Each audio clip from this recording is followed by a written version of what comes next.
வெறியரே விழித்து அழுங்கள், திராட்சரசம் குடிக்கிற சகல ஜனங்களே புது திராட்சரசத்து நிமித்தம் அலறுங்கள், அது உங்கள் வாயினின்று விலக்கப்பட்டது. புதிய திராட்சை ரசம் என்பது புதிய திராட்சை பழங்களை குறிப்பாக முதல் முறையாக பிழிவதன் மூலம் பெறப்படுவதாகும். மேலும் திராட்சை ரசம் தயாரிப்பு முறையை உண்மையாகவே புரிந்து கொண்ட எவருக்கும் அவர்கள் சுவைக்கும் முதல் விஷயம் அதுவேயாகும். அதை சுவைத்தவுடன் அந்த திராட்சரசம் நல்லதா இல்லையா என்பதை அவர்கள் அறிந்து கொள்வார்கள். தேவன் புதிய திராட்சரசத்தை எடுத்துக்கொண்டார் என்று ஏன் சொல்லப்பட்டிருக்கிறது? என்னால் அந்த புதிய திராட்சை ரசத்தை குடித்து மனநிறைவு அடைந்து எல்லாம் சரியாகிவிடும் என்று நினைத்தது ஒரு போலியான மகிழ்ச்சியாக இருந்தது. போலி மகிழ்ச்சி, போலி சார்பு நிலை, இவை அனைத்தையும் தேவன் நீக்கிவிட்டார். அப்போதுதான் அவர்கள் தாங்கள் இருந்த உண்மையான நிலையை உணர முடிந்தது. ஏனெனில் இத்தனை மரங்கள், ஒலிவ மரங்கள், திராட்சை கொடிகள், அத்தி மரங்கள் ஆகியவற்றை வைத்திருப்பதாலும் ஆலயத்திற்கு காணிக்கைகளையும் தசம பாகங்களையும் கொண்டு வருவதாலும் என்ன பயன்? ஆனால் உள்ளே நிலைமை என்ன? தேவன் உட்புறத்தை மட்டுமே பார்க்கிறார். எல்லாம் அழிந்து போன போது, அதாவது பைபிள் கூறுவது போல விதையானது மண்கட்டிகளின் கீழ் மக்கி போயிற்று, மரங்கள் உலர்ந்து விட்டன, வயல்கள் எரிந்து விட்டன, மிருகங்கள் கரைந்து கத்தின மற்றும் தானியங்களும் அழிந்து விட்டன என்பதை அவர்களுக்கு காண்பிக்கவே யோவேல் வந்தார். அதனால் மக்கள் அந்த மகிழ்ச்சியையும் அந்த பொய்யான புன்னகையையும் உண்மையான நிலையை பார்க்க முடியாமல் செய்த அந்த பொய்யான சந்தோஷத்தையும் இழந்து விட்டார்கள். இக்காலகட்டத்திற்கு இதை கொண்டு வந்து பார்த்தால் நமது உண்மையான நிலையை நாம் காணவிடாமல் தடுக்கும் எத்தகைய விஷயங்களை நாம் பயன்படுத்துகிறோம்? தேவனிடமிருந்து நீங்கள் ஏற்கனவே எவ்வளவு தூரம் விலகி சென்றிருக்கிறீர்கள் என்பதை பார்க்க விடாமல் உங்களை சில கணங்களோ அல்லது ஒருவேளை சில மணி நேரங்களோ மகிழச் செய்தது எது? அதைத்தான் சரியாக தேவன் அவர்களிடம் இருந்து எடுத்துக்கொண்டார். அவங்க திறந்த மனதுடன் ஆண்டவரிடம் திரும்பி மீண்டும் தேவனை சார்ந்திருக்க வேண்டும் என்பதற்காக அவர்கள் எதை சார்ந்திருந்தார்களோ அதை தேவன் எடுத்துக்கொண்டார். அதனால்தான் பிற்காலத்துல தேவன் அதை திரும்ப தருகிறார். தேவன் புதிய திராட்சரசத்தை திரும்ப தருகிறார். தேவன் அருடையை திரும்ப தருகிறார். தேவன் எண்ணெயை திரும்ப தருகிறார். தேவன் கோதுமையை மீண்டும் தருகிறார். தேவன் எல்லாவற்றையும் மீண்டும் சீரமைக்கிறார். தங்கள் நிலையை உணர்ந்து மனமுருகி திரும்பி தேவனிடம் வரும்போது அவர் வந்து அனைத்தையும் மீண்டும் சீரமைக்கிறார். அப்போது அவர், இதோ பார், எனக்கு அவை எதுவும் தேவையில்லை, நீ என்னை சார்ந்திருக்க வேண்டும் என்பதை மட்டுமே நான் விரும்புகிறேன் என்று உணர்த்துகிறார். உண்மையான ஜெபம் அவர்கள் உதடுகளுக்கு திரும்பும் பொருட்டு தேவன் அவர்கள் வாயிலிருந்து புதிய திராட்சரசத்தை எடுத்துக்கொண்டார். யோவேல் தீர்க்கதரிசி இவை அனைத்தையும் வெளிப்படுத்திய அதே இடமான சீயோன் மலையை நோக்கிய இந்த இடத்தில்தான் தேவன் இன்று உங்களை அழைக்கிறார். உங்கள் வாழ்க்கையில் வெட்டுக்கிளியின் வாதை வருவதற்கு முன்பாகவே உங்கள் உண்மையான நிலையை நீங்கள் கண்டு அவரை நோக்கி திரும்புவதற்கான சிறந்த வாய்ப்பை பெறும் பொருட்டு தேவன் உங்கள் புது திராட்சரசத்தை எடுத்து போட விரும்புகிறார். இன்று இரவு மீண்டுமாய் விசுவாச பிரயாணத்தினுடைய இன்னொரு அடியை குறித்து நாம் கற்றுக்கொள்ள போகிறோம். மக்களை, தொடர்ந்து யார் நீங்கள் திங்கள் முதல் வெள்ளிக்கிழமை இரவு ஒவ்வொரு நாளும் 10 மணிக்கு எங்களோடு இணைந்து கொண்டு வருகிறீர்களோ, இந்த சமயம் யார் முதல் தடவையாய் இந்த நிகழ்ச்சி நீங்கள் பார்க்க உங்களுக்கு இந்த கிருபை, இந்த வழிகாட்டுதல் கொடுக்கப்பட்டிருக்கிறதோ, இந்த வாய்ப்பு அளிக்கப்பட்டிருக்கிறதோ, தற்செயலானது அல்ல மக்களே. கர்த்தர் தாமே உங்கள் சூழ்நிலையை மிக தெளிவாய் அறிந்திருக்கிறார். ஆம், தேவன் தாமே உங்கள் சூழ்நிலையை அறிந்ததனால்தான் இன்று இரவு இந்த நிகழ்ச்சியை நீங்கள் பார்த்து கொண்டிருக்கிறீர்கள். இன்று இரவு இன்னொரு அடியை குறித்து நாம் கற்றுக்கொள்ள போகிறோம், சீயோன் மலையை நோக்கிய நம்முடைய விசுவாச பிரயாணத்திலே. ஏனென்றால் தேவன் தாமே உங்கள் வாழ்க்கையின் மூலமாய் மகிமைப்படுத்தப்பட விரும்புகிறார். As you know already, we already being in the spirit of faith towards Mount Zion. So from Monday to Friday, you are joining with us in this meeting. So you're learning the faith. God knows each and every situation, what you're going through. God knows your life in and out. But if you want to see the changes that need to happen inside of your life, you need to surrender your life entirely in the hands of God. That's what we are teaching you. So today you're going to learn one more step to learn what you need to do to change your situation. So we are going to learn this first step today. மிக சரியாய் யோவேலுடைய புஸ்தகத்துல பார்க்கும்போது pastor Naresh, அதாவது நம் மக்களுக்காக கற்றுக் கொண்டிருக்கிறோம். மேலும் யார் இன்னைக்கு முதல் தடவையா இந்த நிகழ்ச்சி பார்க்கிறாங்களோ, அதாவது யோவேலுடைய வார்த்தை என்ன? தேசம் பாழாய் கிடந்தது, மக்களுடைய வாழ்க்கையில சந்தோஷம் அற்று போனது, அதாவது திராட்சரசம் அவர்கள் வாய் நின்று விளக்கப்பட்டது அப்படின்ற ஒரு வார்த்தை, ஒரு காரியம் யோவேல் முன்வைக்கிறார். இதனுடைய அர்த்தம் என்ன? மக்கள் யார் சந்தோஷமா உற்சாகமா அத மகிழ்ச்சியா இருந்தாங்களோ அந்த நேரம் அவர்கள் தேவனை மறந்து போனார்கள் இல்லையா? Exactly. This is what is happening right now. Today in this world, this is what the people are facing, Pastor. When the people, they're suffering, immediately they know what to do. They're coming to God. God help me. God change my life. God do this. But when everything's okay, when everything is fine, they're forgetting God. That's what the people are doing. People are they are far away from God. And even what are all the things, the basic necessary that people need to have, they start losing it. And their mind still is not returning to God. That's why God has to use the prophet Joel to teach the people. The problem is not what they don't have. The problem is that they are not being with God. That's what God is using the prophet those days to teach the people. The same thing happening today. People are being far. People are thinking. People are asking God, change. But how can God change one's life if the person's life is not belongs to God? That's why God is using this campaign to teach the people, as we are using by God as a Joel today, telling you that you need to return to God. That's the reason God spoke like this, Pastor. Return to me, then I will return to you. If you really want to see the change, maybe you're watching first time, maybe you're watching this program first time, you not even know what's happening. If you're going through some situation, and if you don't know what to do to change the situation, listen this people. You need to return to God. If you return to God, God is there more willingly to change your entire life. அதாவது ஆண்டவர் நமக்கு என்ன உணர்த்த விரும்புகிறார் இந்த வார்த்தை மூலமாய்? நீங்க சந்தோஷமா இருக்கிறது தேவன் விரும்பலையா? நீங்க வாழ்க்கையை அனுபவிக்கிறது தேவன் விரும்பலையா? கருத்து அது அல்ல மக்களே. நாம் புரிந்து கொள்ள வேண்டிய விஷயம், நம் ஆலயத்துக்கு வருவதோ, நம்முடைய முதற்கனிகளை செலுத்துவதோ, காணிக்கைகளை கொடுப்பதோ, அல்லது கூட்டங்களில் கலந்து கொள்வதோ ஒரு மத ரீதியான கடமையாய் நான் நினைத்து விடக்கூடாது. ஆலயத்துக்கு நாம் வருவதற்கான காரணமே ஒரு மத கடமையை நிறைவேற்றுவது அல்ல, நிச்சயமாய் அல்ல.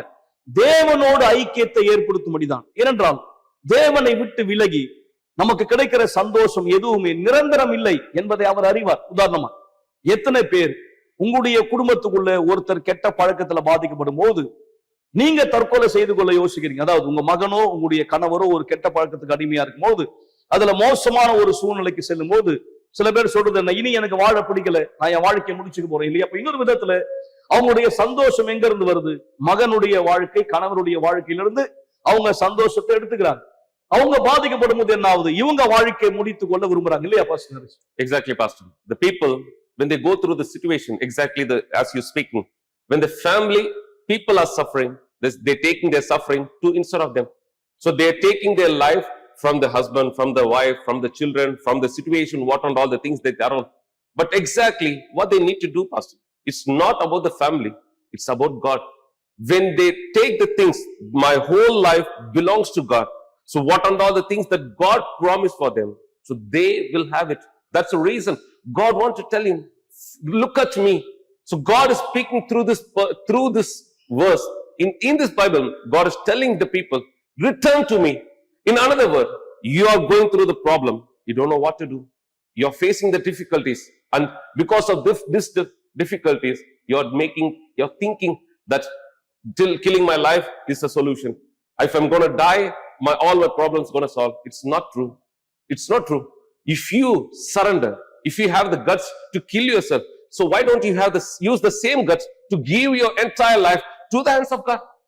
If you say, I don't want to live anymore. Okay, you don't want to live anymore. So take that rotten life, take that rubbish life and give to the life. Exactly. This is what we saw in the testimony yesterday. The person spoke, God, I don't have anything. I lost everything. But the life that I have, the one I don't have anything. I'm surrendering. This is what God is expecting. God is expecting this one. When you surrender your entire life and you put the God in your life first and surrender him everything and trusting him 100%, God is there willing to change everything of your life. அதாவது நாம சொல்ல முயற்சிப்பது என்ன புரிந்து கொள்ளுங்க மக்களே. நம்ம என்ன சொல்ல முயற்சிக்கிறோம்? உங்களுடைய மகிழ்ச்சி இன்னொரு நபரை சார்ந்தோ, ஒரு வேலையை சார்ந்தோ, ஒரு வியாபாரத்தை சார்ந்தோ, அல்லது உங்ககிட்ட இருக்கிற பொருளை சார்ந்தோ உங்களோட இருக்கிறவங்களை சார்ந்தோ உங்கள் சந்தோஷம் இருந்தால் ஒரு நாள் அவங்க உங்களை விட்டு எடுக்கப்படும் பொழுது இல்ல அவங்க உங்களை விட்டு விலகும் பொழுது, ஒரு காதலனை இழக்கிற காதலி, காதலியை இழக்கிற காதலன், கணவரை இழக்கிற மனைவி, மனைவி இழக்கிற கணவர், வேலை இழக்கிற ஒரு தொழிலாளி, வியாபாரத்தை இழக்கிற ஒரு முதலாளி, அதாவது எதை நீங்க சார்ந்து உங்க சந்தோஷத்தை உருவாக்குகிறீங்களோ அது உங்களை விட்டு எடுக்கப்படும் என்ற சூழ்நிலை வரும்போது உங்க நிலைமை என்ன ஆகும்? இதான் தேவன் பார்க்கிறார். எனவேதான் அவர் சொல்கிறார், நீங்கள் என்றென்றும் சந்தோஷமா இருக்கும்படி என்னை சார்ந்திருங்கள். ஒரு மதத்துல உங்களை சேர்க்கவோ அல்லது அவருக்கு நீங்க அடிமைத்தனத்துல இருக்கவோ கர்த்தர் விரும்பவில்லை. மக்களே, யோவேல் காலத்திலே ஏற்பட்ட இந்த அழிவு, இந்த சேதம், இந்த பச்சை கிளி, பச்சை புழு, வெட்டுக்கிளி, முசுக்கட்டை பூச்சி எல்லாவற்றையும் அழித்ததற்கான காரணம் தேவன் மக்களை தண்டிக்கவில்லை. தேவன் காண்பிக்கிறார், சூழ்நிலை மாறும்போது மக்கள் வாழ்க்கையில விரக்தி அடைகிறாங்க. இது என்ன காண்பிக்கிறது? அவர்களுக்குள்ளே தேவன் இல்லை. அந்த வெற்றிடம், அந்த இடைவெளி, தேவன் இல்லாத அந்த வெற்றிடம் தான் அவங்க வாழ்க்கையில சந்தோஷமானது அற்று போயிற்று. எனவே நீங்க யார் இந்த நேரம் சந்தோஷம் இல்லாத ஒரு நிலைமையில மனநிலை காப்பகத்துல இல்ல மறுவாழ்வு மையத்துல இருந்து இல்லை போதை பொருளிலிருந்து மீட்கப்படும்படியான இடத்துல இருந்து எங்களை பார்த்து கொண்டிருக்கீங்களோ, இல்ல யார் நீங்க வீட்டுக்குள்ள ஒரு வியாதி படுக்கையில இருந்து எங்களை பார்த்து கொண்டிருக்கீங்களோ, சந்தோஷம் இல்லாத ஒரு தருணத்திலே இந்த சாட்சி கவனிங்கள் மக்களே. இந்த சாட்சியின் வாயிலாய் கர்த்தர் மிக தெளிவாய் காண்பிப்பார். உங்கள் சந்தோஷம் தற்காலிகமானதா இருந்தால் உங்கள் வாழ்க்கையில நீங்க முன்னோக்கி செல்வது கடினம். உங்கள் சந்தோஷம் நிரந்தரமானதாய் மாற வேண்டுமானால் நீங்கள் தேவனை நோக்கி திரும்ப வேண்டும். ஒருவேளை இந்த நேரம் நீங்க சந்தோஷத்தை இழந்த ஒரு நிலைமையில இருக்கிறீங்கன்னா என்ன காரணம்? சிந்தித்து பாருங்க. காரணம் என்ன? யோசித்து பாருங்க. உங்கள் மனநிலை இப்படி இருப்பதற்கான காரணம் என்ன? சிந்திங்கள். நான் நம்புகிற பாஸ்டர், இந்த சாட்சி மக்களுக்கு மிக தெளிவாய் காண்பிக்கும். நாம இங்க நேரத்துல என்ன சொல்லி கொண்டிருக்கிறோம், கர்த்தர் எதற்காக அவங்களை அழைக்கிறார் இல்லையா? Exactly, Pastor. When they're going to watch this testimony, they're going to understand. Maybe those who are watching, you or your family member addicted for something, you don't know what to do anymore. If you really going to pay attention to this testimony, see what's happened. This person was entirely, Pastor, more than 40 years, he was not listening the voice of God. Imagine the situation, how bad the person's life was. He was addicted. He don't know what to do in life anymore. So he was disparate in the life, but he pay attention to God one day. When he give the ears to God, so God is ready, as we are speaking here, God is there willing to change the life of these people. That is including your life, people. So you're going to watch this testimony more than what we are speaking. You're going to watch and you're going to pay attention and you're going to learn to change the situation. Please watch the testimony. பட்டங்கள், அறிவு, குடும்பம், வாழ்க்கை ஒரு மாபெரும் symphony போல தோன்றும் போது சுருதி விலகிய ஒரு சிறு இசை குறிப்பின் தாக்கத்தை ஒரு சிலரால் மட்டுமே கற்பனை செய்து பார்க்க முடியும்.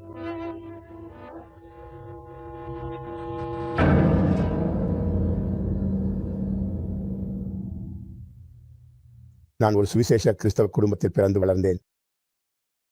நான் போதகர்கள் மற்றும் மிஷனரிகள் கொண்ட ஒரு குடும்பத்தைச் சேர்ந்தவன். நான் உயிர் வேதியியல் பயின்றேன். நான் இசையில் இளங்கலை பட்டம் பெற்றிருக்கிறேன். இசை நடத்துதல், நுட்பம், குரல் இசை, உச்சரிப்பு, சுவாசம், உடல் தோரணை ஆகியவற்றில் நிபுணத்துவம் பெற்றிருக்கிறேன். மேலும் நான் நூற்றுக்கணக்கான மக்களுக்காக இசையமைப்பை நடத்தியுள்ளேன். பக்தி இசையில் பாடகர் குழுக்களை வழிநடத்தியும் புதிய பாடகர் குழுக்களை நிறுவியும் உள்ளேன். ஆனால் என் சொந்த வாழ்க்கையை நான் சரியாக நடத்தவில்லை. இவையெல்லாம் எப்படி தொடங்கின? நான் வேறொரு மதப்பிரிவைச் சேர்ந்த ஒரு இளம் பெண்ணை திருமணம் செய்திருந்தேன். எனக்கு 21 வயதாக இருந்தபோது அவள் என் நெருங்கிய நண்பனுடன் சேர்ந்து எனக்கு துரோகம் இழைத்தாள். நான் வசித்து வந்த கட்டிடத்திலிருந்து கீழே வந்தபோது ஒரு மதுக்கூடத்தில் ஒருவனை சந்தித்தேன். அந்த ஆள் எப்படி இருக்கீங்க என்று கேட்டார். எல்லாம் சரிதானே? நான் வருத்தமாக இருந்தேன். நான் வருத்தமாக தெரிவதாக அவர் சொன்னார். பிறகு சரி உட்காருங்கள் என்று சொன்னார். ஏதாவது குடிக்கிறீர்களா என்று அவர் கேட்டார். வேண்டாம், நான் இதுவரை மது அருந்தியதே இல்லை என்று நான் சொன்னேன். அதற்கு அவர் ஒரு கிளாஸ் பீர் குடிக்கலாமே என்றார். நான் ஒரு கிளாஸ் பீர் குடித்தேன். இவர் என்னை தன் வீட்டிற்கு அழைத்து சென்றார். அவர் ஒரு தொழிலதிபர். நான் வசித்த கட்டிடத்திற்கு அருகிலேயே அவர் வசித்து வந்தார். அங்கு அவர் எனக்கு கஞ்சாவை கொடுத்தார். மேலும் ஒரு சாதாரண சிகரெட் மற்றும் ஒரு கிளாஸ் பீர் ஆகியவற்றிலிருந்து தொடங்கி நான் கஞ்சா புகைக்க ஆரம்பித்தேன். நான் போதைப் பொருள் பழக்கத்திற்கு ஆளானேன். 20 ஆண்டுகள் கஞ்சாவையும் 2 ஆண்டுகள் கொக்கைனையும் பயன்படுத்தினேன். இறுதியில் என் வாழ்க்கை அதலபாதாளத்திற்கு சென்றது. நான் குடும்பத்திற்கே அவமானமாக இருந்தேன் என்று சொல்லலாம். என்றால் என் தந்தை எனக்கு ஒரு நல்ல ஒழுக்கமான வளர்ப்பை கொடுத்தார். என் உடன்பிறப்புகளைப் போலவே நானும் ஒரு ஆன்மீக பற்றுள்ளவளாகவே இருந்தேன். அதனால் அவரோ அல்லது என் குடும்பத்தினரோ இதை ஒருபோதும் நினைத்து கூட பார்த்ததில்லை. நான் போதைப் பொருள் பயன்படுத்துகிறேன் என்று தெரிந்தபோது அவர்கள் அனைவரும் அதிர்ச்சி அடைந்தார்கள். என் அப்பா மிகவும் வருத்தப்படத் தொடங்கினார். அதனால் அவர் என்னை ஒரு மறுவாழ்வு மையத்தில் சேர்த்தார். நான் அங்கு 6 மாதங்கள் தங்கியிருந்தேன். அங்கிருந்து வெளியேறிய பிறகு நான் மீண்டும் போதைப் பொருள் பயன்பாட்டிற்கு திரும்பினேன். அப்போதுதான் என் பெற்றோர் பெர்னம்புகோ மாநிலத்தை விட்டுவிட்டு நாட்டின் வடக்கு பகுதிக்கு குடிபெயர முடிவு செய்தனர். அங்கு நான் 6 மாதங்கள் தங்கியிருந்தேன். அங்கிருந்த மறுவாழ்வு மையத்திலிருந்து வெளியேறியதும் மீண்டும் போதைப் பொருள் பழக்கத்திற்கு ஆளானேன். அதன் பிறகு என் தந்தை டொகாண்டின்ஸ் மாநிலத்திற்கு சென்றார். நான் மேலும் 6 மாதங்கள் தங்கி மற்றொரு மறுவாழ்வு மையத்தில் சேர்ந்தேன்.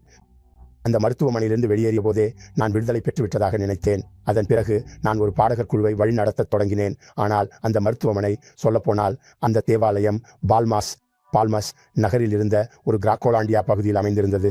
அது ஒரு கிராக்கோலாண்டியா பகுதி என்பது எனக்கு தெரியாது. பைபிளையும் இசை புத்தகங்களையும் எடுத்துக்கொண்டு அந்த தேவாலயத்திற்குள் செல்ல நான் வந்தபோது தேவாலயத்திற்கு அருகிலேயே சிலர் ஒரு டப்பாவை பயன்படுத்தி கிராக் போதைப் பொருளை புகைத்துக் கொண்டிருப்பதைக் கண்டேன். அப்போது அந்த நினைவுகள் அனைத்தும் மீண்டும் என் கண்முன் வந்து நின்றன. அதன் பிறகு நான் எங்கே இருக்கிறேன் என்று யாருக்கும் தெரியாத நிலையில் 4 நாட்கள் கழித்தேன். அந்த சமயத்தில் நான் கிராக் போதைப் பொருளை பயன்படுத்திக் கொண்டிருந்தேன். அப்போது 100 கிலோவாக இருந்த எனது உடல் எடை 55 கிலோவாக குறைந்தது. ஒரு நாளைக்கு 5 கிராக் துண்டுகளை புகைக்கும் நிலைக்கு நான் சென்று விட்டேன். இரவு முழுவதும் நான் கிராக் பயன்படுத்துவதிலேயே கழிப்பேன். ஏனென்றால் பொது சுகாதார தொழில்நுட்ப வல்லுநராக ரெசிஃபி நகரில் நான் வகிக்கும் நிரந்தர பணிக்கு அப்பால் எனக்கு ஒரு ஒப்பந்த அடிப்படையிலான பணியும் உள்ளது. வடக்கு மற்றும் வடகிழக்கு பிராந்தியத்தில் உள்ள ஒரு முக்கிய மருத்துவமனையில் நான் நிர்வாக மற்றும் நிதி இயக்குநராக பணியாற்றினேன். எனக்கு 2 வேலைகள் இருந்ததால் நல்ல நிதி நிலையில் இருந்தேன். அதனால் அந்த விற்பனையாளருக்கு மாதம் சுமார் 8,000 முதல் 10,000 ரியால்கள் வரை செலுத்தி வந்தேன். இறுதியில் நான் ஒரு வீட்டை இழந்தேன். நான் 2 அடுக்குமாடி குடியிருப்புகளை இழந்தேன். என் குடும்பத்தினர் ஏறக்குறைய 1,000 ரியால்களை செலவிட நேர்ந்தது. புரிகிறதா? அந்த 18 ஆண்டுகளில் கிராக் போதைப் பொருளுக்காக மட்டும் நான் செலவழித்த தொகை 2 மில்லியன் ரியாலுக்கும் அதிகம். போதைக்கு அடிமையானதால் தனது கண்ணியத்தை இழந்திருந்த நிலையிலும் அவரை இன்னும் மோசமான செய்திக்கு எதுவும் தயார்படுத்தவில்லை. அதாவது அவரது தந்தையின் மரணம். என் தந்தை காலமான போது நான் அதிர்ச்சியில் உறைந்து போனேன். அதற்கு காரணம் என் அப்பா அவர் மனதளவில் சோர்ந்து போகத் தொடங்கினார். அவருடைய மற்ற பிள்ளைகள் அனைவரும் நல்ல வேலையை செய்து கொண்டிருந்ததை அவர் பார்த்தார். நானோ போதைப் பொருள் உலகில் மூழ்கியிருந்தேன். அதுதான் என் தந்தையை மன அழுத்தத்திற்கு தள்ளியது என்று நான் கருதுகிறேன். அவர் காலமான போது கோமா நிலையில் இருந்தார். மேலும் என் தந்தை கோமாவிலிருந்து விழித்தெழுந்து அவருக்கும் வாய்த்ததிலேயே நான் மிகச்சிறந்த மகன் என்று என்னிடம் கூறினார். அதற்கு பிறகு அவர் என் கைகளில் உயிரிழந்தார். என் அப்பா என் கைகளிலேயே உயிர் பிரிந்து விட்டதையும் நான் குணமடைவதை அவர் பார்க்காமலே போய்விட்டதையும் நான் கண்டேன். அது எனக்கு ஆழ்ந்த வேதனையை அளித்தது. ஒரு குறிப்பிட்ட சமூக பொருளாதார நிலையில் இருப்பதை உணர்வது வருத்தமளிக்கும் விஷயம் என்பதால் என் குடும்பத்தை குறித்து நான் அவமானமாக உணர்ந்தேன். அதே வேளையில் நான் ஒருபோதும் கற்பனை செய்து கூட பார்த்திராத ஒரு சூழலில் என்னை நான் காண நேர்ந்தது. எனது பட்டங்கள் அனைத்தும் குறைபாடற்றவையாக இருந்தன. அவர்கள் எல்லோரும், அதாவது எனக்கு எந்த பயிற்சியும் அளிக்கப்படாதது போலவும் நான் இறையியல் கல்லூரியில் பயிலாதது போலவும் நடந்து கொண்டார்கள். அல்லது கல்லூரிக்கு செல்வதற்கோ எதுவுமே இல்லை. நான் ஒரு குப்பையைப் போல நடத்தப்பட்டேன். என்னையே ஒரு குப்பையாகத்தான் உணர்ந்தேன். என்னால் என்னையே மீட்டுக் கொள்ள முடியவில்லை. அந்த பிடியிலிருந்து என்னால் விடுபட முடியவில்லை. அதனால் 40 ஆண்டுகளாக நான் தொடர்ந்து போதைப் பொருட்களை பயன்படுத்தி வந்தேன்.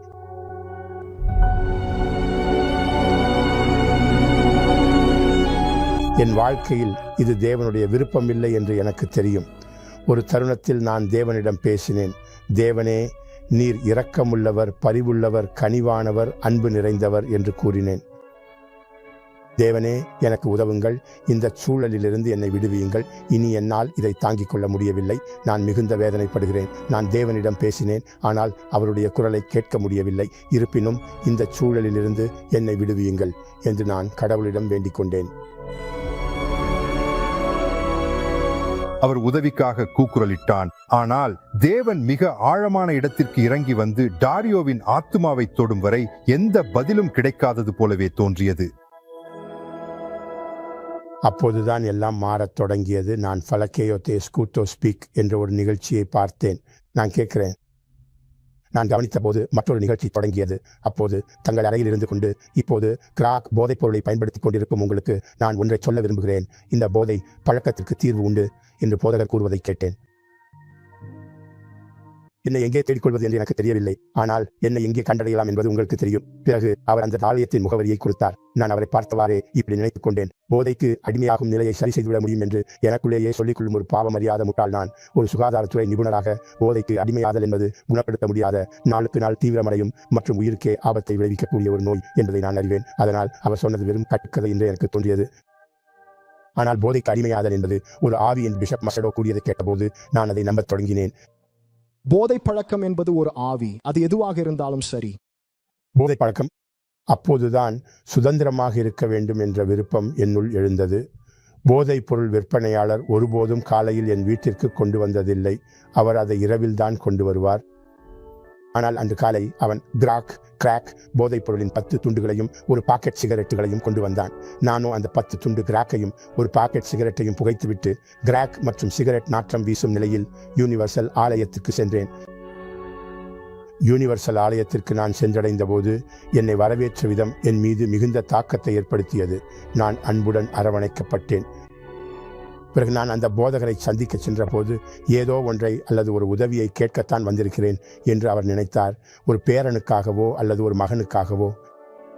நான் போதகரிடம், போதகரே, நான் கிராக் போதைக்கு அடிமையானவன் என்று சொன்னேன். உங்க பேர் என்ன? இந்த பைப்பை இங்கே கொண்டு வந்தது நீங்களா? ஆம், அதை நானே செய்தேன். நீங்கள் எவ்வளவு காலமாக கிராக்குக்கு அடிமையாக இருக்கிறீர்கள்? 18 வருஷங்கள். நீங்கள் கடைசியாக எப்போது பயன்படுத்தினீர்கள்? இன்னைக்கு காலை. நான் இங்கே கிராக் போதைப் பொருளை வைத்தால் நீங்கள் அவதிப்பட்டாலும் அதைத்தான் புகைப்பீர்கள். நான் நிச்சயமாக அதை செய்வேன். இங்கிருந்து வெளியேறும்போது கிராக் மற்றும் சிகரெட்டுகள் மீது உங்களுக்கு அருவருப்பு ஏற்படவில்லை என்றால் நான் சிகிச்சையை நிறுத்தி விடுவேன். நாம் வெளியே சென்று கிராக் போதைப் பொருளை வாங்கி இருவரும் சேர்ந்து அதை புகைப்போம். நீங்கள் இந்த சவாலை கேட்கிறீர்களா?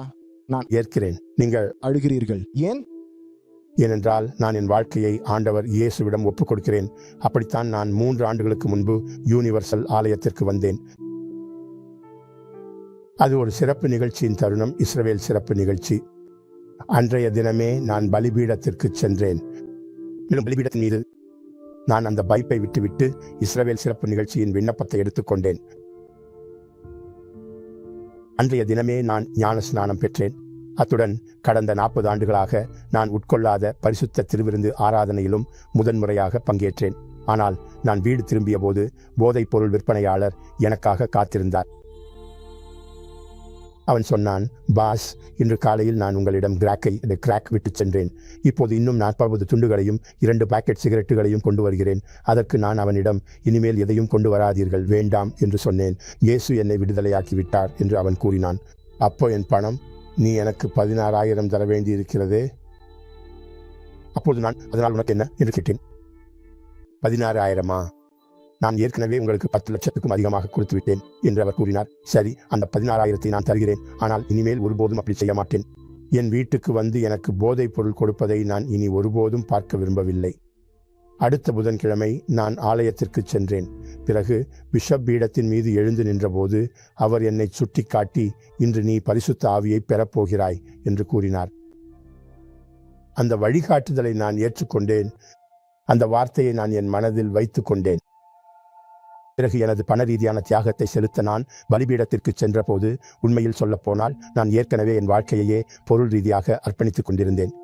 அது எனக்கு ஒரு பொருட்டே இல்லை. என்னை பொறுத்தவரை அது ஒரு பெரிய விஷயமே இல்லை. அதனால நான் சென்றேன்.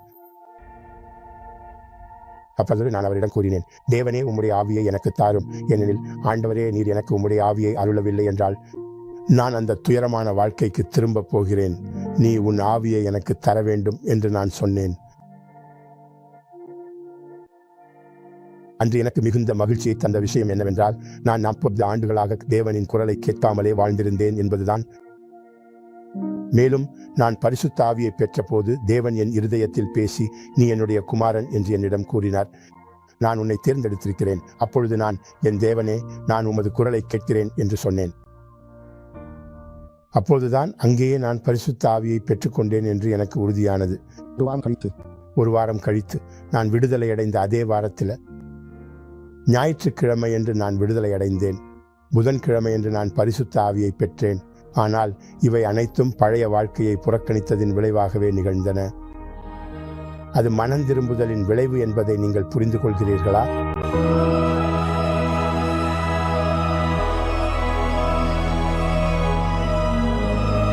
பதினைந்து நாட்களுக்கு பிறகுதான் நற்செய்தியை அறிவிப்பதற்கான தாகம் எனக்குள் ஏற்படத் தொடங்கியது. அப்போது போதகர் என்னை முதல் சோதனைக்காக அழைத்துச் சென்றார். அவர் என்னை ஒரு போதைப் பொருள் கூடாரத்திற்கு அழைத்துச் சென்றார். ஆனால் அங்கே எனக்கு எந்த ஆசையும், எந்த உந்துதலும், எந்த ஏக்கமும் இருக்கவில்லை. ஏனென்றால் பரிசுத்த ஆவியானவர் உண்மையாகவே எனக்குள் பிரவேசித்திருந்தார். நான் தூய்மையானவள், நான் விடுதலை பெற்றவள் என்பதற்கான சாட்சி அதுதான், தெரியுமா? நான் இங்கே இருப்பதுதான் அதற்கான சான்று, புரிகிறதா? நான் ஆலயத்திற்கு வந்தபோது 60 கிலோ எடை இருந்தேன். இப்போது 105 கிலோ இருக்கிறேன், தெரியுமா? எனவே இன்று ஒரு இசை நடத்துனராகவும் இசையில் இளங்கலை பட்டம் பெற்றவராகவும் தேவனுக்கு நான் செலுத்தும் காணிக்கை இதுவே. Adeus, demos glórias. Adeus, demos glórias. Adeus, demos glórias, que por nós tanto fez. Foi na cruz que salvou-me, seu poder transformou-me. Adeus, demos glórias, que por nós tanto fez. இந்த சாட்சி நாங்கள் அதிகமாய் விளக்குவதற்கு ஒன்றுமில்லை மக்களே. இந்த சாட்சி உங்களுக்கு தெளிவாய் காண்பித்திருக்கும். எனவே இந்த நேரம் நாங்கள் உங்களுக்கு முன் வைப்பது என்ன? இது எங்களுடைய பகுதி, எங்களுடைய கடமை. கர்த்தர் இங்கே சொல்லுகிற வார்த்தையின் பிரகாரம் யார் நீங்கள் இந்த நிலைமையில உங்களை பாக்குறீங்களோ, ஒரு அடிமைத்தனத்துல பரிதவிப்பான ஒரு நிலைமையில, ஒரு தாய், ஒரு வயது சென்ற ஒரு நபர், அல்லது குடும்ப பொறுப்பை சுமக்கிற கணவர், அல்லது தந்தை, தாய், இளம் வாலிபர், இளம் பெண், நீங்க எந்த வயதை, எந்த பாலினத்தை, எந்த பிரிவை சேர்ந்தவரா, எந்த நம்பிக்கையை சேர்ந்தவரா, எந்த இடத்திலிருந்து எங்களை பார்த்து கொண்டிருந்தால் உங்களுக்கு நாங்கள் சொல்லுகிற வார்த்தை தான். எங்களோடு இந்த நேரம் உங்கள் விசுவாசத்தை ஒன்றிணைங்கள் மக்களே. உங்களிடத்திலே பைபிள் இருந்தால் நீங்கள் இருக்கும் அதே இடத்திலே ஒரு சேரோ அல்லது பெட்டோ, எது உங்ககிட்ட இருக்கிற ஒரு பொருள், அது மேல பைபிளை வையுங்கள். நாங்கள் இங்கே முழங்கால் படிக்கிட போகிற தருணம், நீங்கள் அதற்கு முன்பாய் முழங்கால் படிக்கிடுவீர்கள். இந்த நேரம் மிக சரியா இந்த வசனத்தின்படி நாம் செய்ய போகிறோம். இது எங்களுக்கு கர்த்தர் சொல்லுகிறார், நீங்கள் எங்களோடு இணையும்படி நாங்கள் உங்களை ஊக்கப்படுத்துகிறோம். நீங்க பார்க்கும்போது யோவேல் இந்த புத்தகத்தில் 2ஆம் அதிகாரத்திலே 17ஆம் வசனம், கர்த்தரின் பணிவிடைக்காரராகிய ஆசாரியர்கள் மண்டபத்துக்கும் பலிபீடத்துக்கும் நடுவே அழுது, கர்த்தாவே, நீர் உமது ஜனத்தை தப்பவிட்டு புறஜாதிகள் அவர்களை பழிக்கும் நிந்தைக்கு உமது சுதந்திரத்தை ஒப்புக்கொடாதிரும். உங்கள் தேவன் எங்கே என்று புறஜாதிகளுக்குள்ளே சொல்லப்படுவானேன் என்பார்களாக. நாங்களதான் நீங்க செய்ய போகிறோம். தேவன் எங்கே என்று மற்றவர்கள் கேட்கும்படியான ஒரு நிந்தைக்கு உங்கள் வாழ்க்கையை தள்ளப்படாமல் கர்த்தரை நோக்கி நாம் கூக்குரல் செய்ய போகிறோம். கண்டிப்பாய் கர்த்தர் உங்கள் சூழ்நிலையை மாற்றுவார் மக்களே. Exactly, people. You know what to do. Maybe if you don't know until now, watching this testimony, you already know. So now we're going to do our part as God spoke to the priest. So this is what God gave the guidance to us. On behalf of you, we're going to cry, make this cry out. Maybe you're saying, this is my life. So bring the situation. So maybe this Sunday also, you have the opportunity to come and join in this campaign to surrender your life with your request. So we're going to do this part as God spoke in this Joel chapter 2 verse 17 says, let the priest who minister to the Lord weep between the porch and the altar. Let them say, spare your people, O Lord, and do not give your heritage to reproach, that the nation should rule over them. Why should they say among the peoples, where is their God? So we're going to use our faith. As this verse says, we're going to make this cry out for you people. So God is ready to change the situation. If you are ready, if you are decided, this is going to happen. So please join us within this prayer.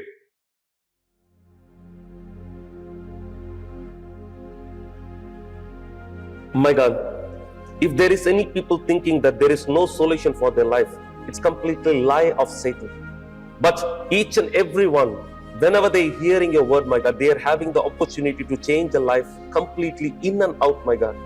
If they're thinking that there is no solution for me to get healed, there is no way for me to change the life, there is no way for my family to transform, there is no way for me to see the peace, happy, joy, my God, if they're stuck in their life, if they're seeing that there is no way out of their problem, really, my God, maybe their situation inside the hole, there is no way anywhere, but there is a way, my God, they can look at you. When they look at you, my Father, they will learn what they need to do. When they learn, my God, what they need to do by practicing that, for sure, as we hear the testimony today, my God, more than 40 years, the person was deaf for your life, for your word. It's not that he can't able to hear. He heard, my God, but he was despising your word. He don't want to see the solution for their problem. But each and every day, he was focusing the problem. Each and every day, he was going for the addiction. He was being tied up for this situation. But there was a day he decided, I'm going to give attention to God. So that day, my God, you do not despise him. You do not deny him. You gave the opportunity to him, and you make him to understand that I am with you. You are my son. The same thing need to happen for these people, those who are here, really going through the situation. My God, maybe they don't know really what they need to do. Maybe it's very hard for them to understand what we are saying to them. Maybe it's very difficult for them to listen to us, my God, because of their problem, because of the situation. Their mind is blocked, their thoughts is blocked, and they don't know really where to go and how to go. But now, my God, through this prayer, we are surrendering the life of these people into your hands, my God. Only you can change, because our strength of our arms, it's not going to change anything. But when the people, my God, they're thinking, why my life is like this? And for me to change the situation, I need to surrender my life to God. This is what I was asking you, my Father, to make the people to understand, so that they will come to you. And when they come to you, you're going to use your authority to change the situation. My God, let the people be born of you, my Father. Let the people ready to listen your voice. This is what we are asking you in this prayer in the name of the Lord Jesus Christ. ஆமென். தேவனே, இந்த தருணம் நீர் எங்களை என்ன செய்ய சொல்லிராதான் நாங்கள் இந்த நேரம் செய்கிறோம். யார் ஒருத்தர் மருத்துவமனையிலே, மறுவாழ்வு மையத்திலே, மனநல காப்பகத்திலே, ஆண்டவரே, போதையிலிருந்து விடுபடக்கூடிய இடத்திலே, ஏன் வீட்டுக்குள்ளும் கூட சிறைச்சாலையிலிருந்து யார் இந்த நேரம் உம்முடைய வார்த்தைக்கு முன்பாய் தேவனை இவர் இந்த நேரம் முழங்கால் படியிட்டு அல்லது உம்மை நோக்கி இந்த சமயத்திலே தன்னை தாழ்த்துகிறார். என் தேவனே, எப்படி நீர் செய்கிறீர், எந்த விதத்தில் செய்கிறீர் எங்களுக்கு தெரியாது. காரணம், நீர் சொன்னீர், என் வழிகள் உங்கள் வழிகள் அல்ல, என் நினைவுகள் உங்கள் நினைவுகள் அல்ல.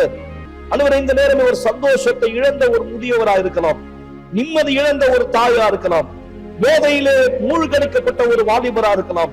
என் தேவனே, தவறான பாதையிலே சென்று ஏமாற்றத்தை சந்தித்து விழத்தள்ளப்பட்டு குற்ற உணர்ச்சியினால் பாதிக்கப்பட்ட ஒரு இளம் பெண்ணா இருக்கலாம். என் தேவனே, ஒரு சமயம் குடும்பத்திலே மிக பெரும் அளவிலே மதிக்கப்பட்ட இவர் இப்போது குடும்பத்தினால் என் தேவனே ஒதுக்கப்பட்ட ஒரு நிலைமையிலே தன்னை பார்க்கலாம். சமுதாயத்தால் ஒதுக்கப்பட்ட ஒரு நிலைமையிலே தன்னை பார்க்கலாம். தான் எடுத்த ஒரு தவறான முடிவிலே வாழ்க்கையை துளைத்த ஒருவராய் தன்னை பார்க்கலாம். என் தேவனே, இந்த நேரம் இவரை பொறுத்தவரை இது மாற, சரியாக இதிலிருந்து விடுபட, குணமடைய வழியே இல்லை என்று யோசித்தாலும் இந்த நேரம் உம்மை நோக்கி இவர் எங்களோடு சேர்ந்து கூக்குரல் செய்வாரானால், ஆண்டவரே, இப்போது உம்முடைய கரத்தை நீட்டும். நீர் மட்டுமே செய்யக்கூடிய இந்த அதிசயத்தை செய்தருள்வீராய். இந்த பச்சை புழு, வெட்டுக்கிளி, என் தேவனே, பச்சை கிளி, முசுக்கட்டை பூச்சி எதையெல்லாம் அழித்ததோ இவர் வாழ்க்கையிலே, இவர் இழந்த சமாதானம், இழந்த சந்தோஷம், இழந்த நல்ல பெயர், இழந்த ஆரோக்கியம், என் தேவனே, இழந்த திருமண உறவு, இழந்த குடும்ப ஒற்றுமை, என் தேவனே, இழந்த தூக்கம், இழந்த நிம்மதி இவருக்கு திரும்ப கொடுப்பீராய். எல்லா அசுத்தங்களை கடிந்து கொள்ளும், எல்லா தலைமை பிசாசுகளை கடிந்து கொள்ளும், எல்லா பலவீனத்தின் ஆவிகளை, குற்ற உணர்ச்சியின் ஆவிகளை, தன்னை தானே நம்ப முடியாமல் தன் மீது நம்பிக்கை இழந்து தன்னை ஒரு அவமான சின்னமாய் பார்க்கிற, தோற்கடிக்கப்பட்ட ஒருவராய் பார்க்கிற இந்த நபருடைய சிந்தனையிலிருந்து எல்லா பலவீனமான எண்ணங்களை நீக்கி போடும். தேவனை, உம்மை நோக்கி அழைக்கிற இந்த நபர் இந்த சமயம் உம்முடைய ரட்சிப்பை கண்டடைவாராய், உம்முடைய விடுதலையை பெற்றுக் கொள்வாராய், உம்முடைய ஆவியினால் நிரப்பப்பட்டு மெய்யான சமாதானம், மெய்யான சந்தோஷம், மெய்யான நிம்மதியை பெற்றுக் கொள்வாராய். உம்மை நோக்கி திரும்புகிற இந்த ஜெபத்திலே உம்மை நோக்கி திரும்புகிற ஒவ்வொருவரும் உம்முடைய மகிமையை, மகத்துவத்தை பார்ப்பார்களாய். இயேசு கிறிஸ்துவின் நாமத்தினால் இதைதான் நாங்கள் இவர்கள் மீது இந்த சமயத்தில் அறிக்கை செய்கிறோம். இதை நீர் செய்வதற்காக உமக்கு நன்றி செலுத்துகிறோம். ஆண்டவராக இயேசு கிறிஸ்துவின் நாமத்தினால் நீங்கள் இழந்ததை, நீங்க இழந்த நன்மைகளை கர்த்தர் திரும்ப கொடுப்பார் என்று விசுவாசிங்கள். இயேசு கிறிஸ்துவின் நாமத்தின் மகிமைக்காய் ஆமென்.